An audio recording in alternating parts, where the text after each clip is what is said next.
How y'all doing? I'm the DGP News. I'm here with Darnell, and yesterday we just got to watch SummerSlam.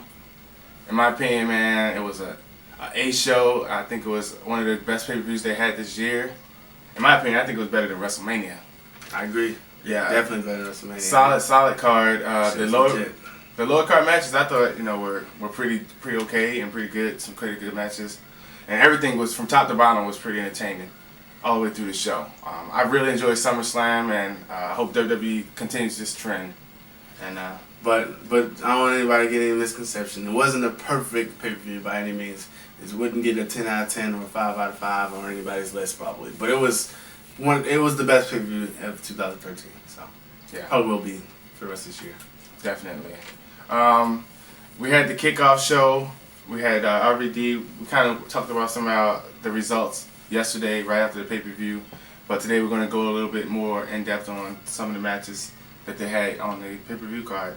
Yesterday they had the kickoff match, RVD versus Dean Ambrose for the United States Championship. I gotta say that the match was okay, to me, in my opinion. I'm a big Dean Ambrose fan. I'm happy to see RVD back. I would have preferred to see RVD in a world title match with Alberto Del Rio, but we got him versus Dean Ambrose, which was a good match in itself. Setup. The match ended in disqualification. Wasn't too happy with that. It was what it was. It was a kickoff show. What do you think about that one?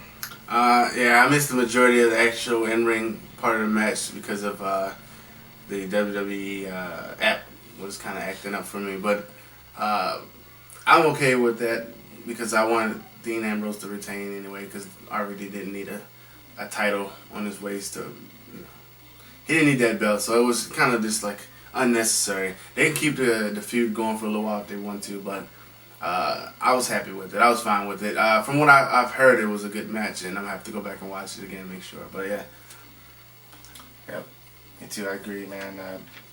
Then the show started off with JoJo, the Total Diva JoJo, singing the national anthem. I thought she did a pretty good job. They rolled right into the first match of the show, the official opening match of the show, which was Kane versus Bray Wyatt in the Ring of Fire match. Tell people what you thought about that match, man. I thought it was cool, man. Like I thought it was a good visual thing to look at.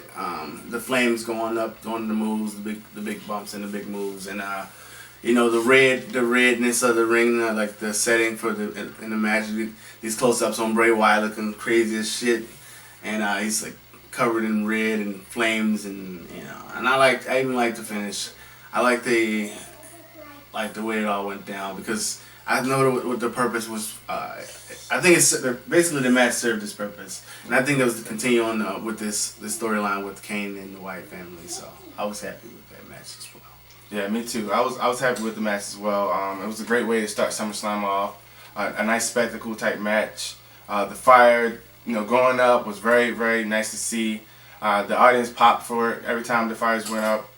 The Wyatt family got involved in the match. They put a cloth over top of the fire and they climbed upstairs and got in the ring.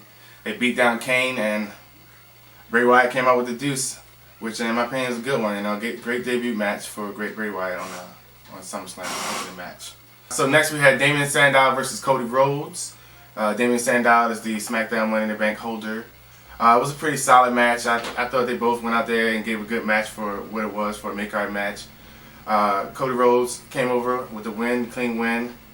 I was happy with the match, man. Yeah, I predicted the Cody Rhodes win. I was correct. It's like majority of my predictions. I don't really have much to say about this match, so I thought it was decent. Then next they had the Christian promotion package before the match, trying to hype up the world title match. Christian versus Alberto Del Rio for the World Heavyweight Championship was the next match on the card. Like I said with the previous match, I thought it was a solid match, an okay match. It was kind of predictable, obviously, going into this match. It wasn't really likely that Christian was going to come out on top in this match. And Alberto Del Rio made Christian tap out. Yep, Christian is a fucking clown. But that pack was pretty good, though. I like it. Aside from that, though. Yeah, I definitely think they did a good job on the package. After the match, Alberto Del Rio had some words for the fans. Basically, said he was the champ. He's their champion. You know, kind of send a little message out to the Latino audience. See, I like Alberto Del Rio, man, but that shit was stupid, man. And I'm just, I don't get it. I don't get it. I'm sorry. But you know, it's kind of interesting that he got like a kind of good reaction after the match. It's like that's kind of weird. But then they had the interview with Maria Menounos and The Miz, the host. I just want you to tell me your thoughts on The Miz being the host of SummerSlam. I don't really care about it. Yeah, it was like it wasn't even a part of it. Like, you know, they say he was a host, but he really wasn't the host of the show. He was just there like a backstage interviewer. So my man Fandango got a few little backstage segments coming back. You know, little segments backstage. So he got some TV time. So that was made it acceptable. But Miz was just useless, just like he is. Yeah, we got to see Maria Menounos and Miz do their own Fandango dancing, and the audience just didn't give a shit. The audience didn't care about it. Nobody did. Like, it was completely silent. Maria Menounos, I don't even know why she's even on WWE TV and programming. So next, they went right into the Divas match. They had Natalya. She came out with the Funkadactyls, and she fought Brie Bella, who she came out with Nikki Bella and Eva Marie. I thought, in my opinion, it was a good match. I thought those guys went out there and just had a good match. It was kind of hurt. I thought the match kind of got hurt because of the audience really wasn't into it that much. And they were doing like a lot of different chants throughout the match. They did a JBL chant and like a Cole chant, you know, we want tables, all types of stuff they were doing throughout the match. The audience obviously wasn't into the match. They didn't want to see it. Me, I was into it. I thought it was a good match. I would have liked to see the audience into it too. That would have made it a little bit better. What do you think about that one, man? Yeah, I don't really care about the Divas and WWE, so it doesn't make. I know what they're doing. They're just trying to showcase it because of the TV show. But I don't really care about that Divas. They haven't done anything to show me anything, so I don't really care. And that match was like whatever. They could have had it or not had it. It didn't really mean anything to me. So I'm just glad they gave the Divas the opportunity to have some time on pay-per-view. They actually gave them time to have a match on this card, so I was happy about that. Next, we had a little backstage segment with Ryback bullying some clown backstage. Poured soup down his shirt and poured soup all over his head. I gotta say, man, the stuff they've been doing Ryback, I find very, very entertaining, man. Definitely helping his character out because all the stuff he was doing before when he was doing that face run was just garbage. You know, the guy wasn't good enough, just not good enough on the mic or in the ring to be a #1 guy. But the stuff they're doing now with him doing the whole bullying angle, man, I'm really finding that interesting, man. What do you think about that? man, I don't want to get into a rant, but I fucking hated Ryback. I fucking hated that nigga. But ever since basically around the time of his Chris Jericho feud, like some of the stuff, like towards the end of his feud with Cena, like when he started like acting like a little bitch and getting hurt and shit, like I thought that shit was the funniest shit in the world. Like, and it actually turned me around, made me a Ryback fan. So I like this angle that they're going with it, and I know we're probably amongst the very few that agree with it, because like people want to see him as the monster, but I hated the monster Ryback because he was corny as shit. It was like Goldberg / whatever, like just trying to be like all them other bullshit ass niggas that he not. So I didn't like that shit anyway. So like people want to see the monster, but I ain't like the monster. So I like this shit. I like the bully. That's what I like. I like the big guy. Up next, we had the Brock Lesnar versus CM Punk match. In my opinion, definitely a match of the year candidate. For this card, one of the best matches on the card for sure, if not the best match on the card. CM Punk, Brock Lesnar went out there and they did their thing. They had a great match, man. Great storytelling in this match. And when I was watching this match, it had me thinking about like some of the past Brock Lesnar matches, like his first SummerSlam he ever had with The Rock, and some of CM Punk's old matches. And I just thought this match lived up to the hype. It was well done, well executed. Everything was great. Paul Heyman and everything. Yeah, one thing I like about this match was that they both came out looking very strong, very good. Beginning of the match, Brock took big time domination throughout the early parts of the match, tossing this little nigga around, suplexing him, countering him, and just making him look like he was not supposed to be in the ring with him. And then you go a little further along in the match, you see the resilience of CM Punk and the strength to come back, the the how many times did he win that match? You know what I'm saying? Did he have the match won? You know, and it was beautiful. Like it was like a story being told. Like it was a great match. It's probably not match of the night. I'm that and the main event were both so good. I can't really say, but it was up there, man. They both was good. So it was a good match. Yeah, definitely. Those guys they took each other to the limit. Paul Heyman actually got involved in that match and helped Brock Lesnar to come out with the win. Brock Lesnar gave CM Punk a nasty F5 on that chair, and it looked so beautiful. Great match, man. Oh yeah, that's one other thing I noticed about this match, man. A lot of those big spots that they were pulling off connected just right. Like I said, the F5 on the chair, the elbow with the chair. You know, Three Amigos. The Three Amigos. Oh yeah, Brock Lesnar hit a Three Amigos little Eddie tribute. It was it was kind of shocking. You know, it was crazy. They threw a lot of good stuff in that match. It was good. It's definitely one I'm definitely gonna watch again. And if you haven't seen this pay-per-view, for this match alone, it's worth buying the DVD. I say when it comes out, you should buy it. Yeah, for sure, man. Definitely a solid pay-per-view. Up next, they had the mixed tag team match. They had Dolph and Caitlyn versus AJ and Big E Langston. I gotta admit, man, I thought I would be more into this match than I actually was. The match was just okay. It was just there what it was. Dolph Ziggler came up with the win over Big E. He pinned him in the middle of 1, 2, 3. Caitlyn got a big spear on AJ on the outside, so kind of a little bit of redemption for Caitlyn. But I just wasn't really into that match. Yeah, I was the same way. After coming off a super match and getting ready for another potential super match, which we knew was going to deliver, but they were right stuck in the middle. It was the kind of like the cool down point, like to get the audience refreshed and chill. And so we knew what that was about. So like, you know, we're the same way as probably the live audience. We were just kind of relaxing and calming down from that great match we just witnessed between CM Punk and Brock Lesnar. But they did get the clean win. What can you say? It was an energy filler type match. It didn't really have a super purpose except to bury Dolph Ziggler away from the world title. So. Yeah, and then we had the WWE Championship match. We had Daniel Bryan versus John Cena with Triple H as a special guest referee. Great match. In the beginning of the match, they were showing off their technical skills. They were wrestling. John Cena was wrestling Daniel Bryan. I would have to admit that I was kind of getting a little bit frustrated seeing John Cena trying to out wrestle Daniel Bryan, but because it just didn't seem believable to me.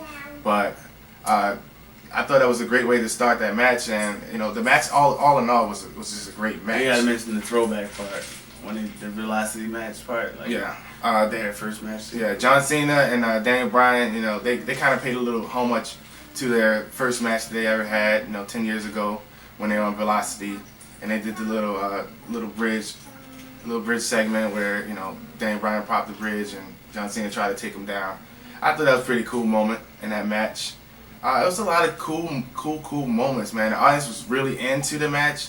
They was cheering like crazy for Daniel Bryan. They were booing the shit out of John Cena. How about John Cena though? Man.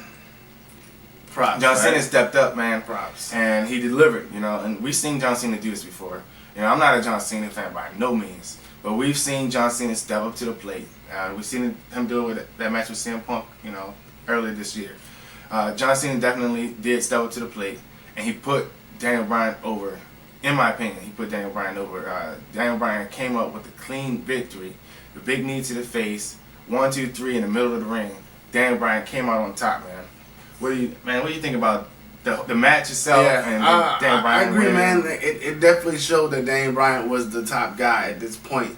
Whether or not John Cena's going away with the injury or whatever the case is, he still in many ways put Daniel Bryan over. So I'm happy. I'm happy that it was such a big match. It felt bigger than the CM Punk and John Cena match to me at the moment, especially because I was.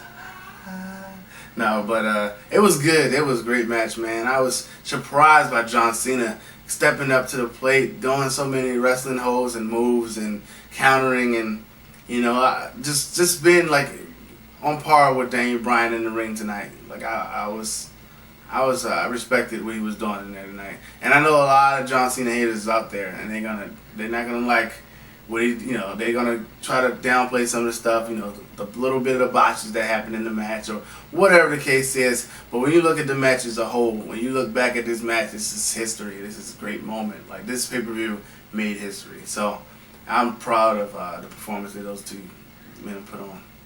You know what I like? One of the things I like most about this match was that Triple H didn't get involved in the match.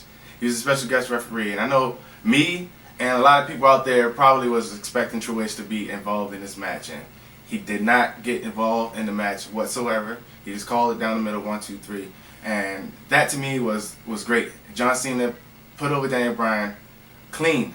I thought that was awesome. But then we had Randy Orton, the situation with Randy Orton coming out and cashing in his Money in the Bank. Triple H turned on Daniel Bryan and hit him with the pedigree. Randy Orton got the title, man. So what do you think about that, man? Yeah, for you guys who actually didn't see it, Daniel Bryan had a long celebration. They gave him fireworks. Let him live in that moment for a little bit. And then Randy Orton comes down. He stares at him. And then he walks off, and the audience boos him. And then he stops. He looks back. And then they're like, hold up, wait. Okay, maybe he is going to cash in. And then Triple H hits Daniel Bryan with the pedigree.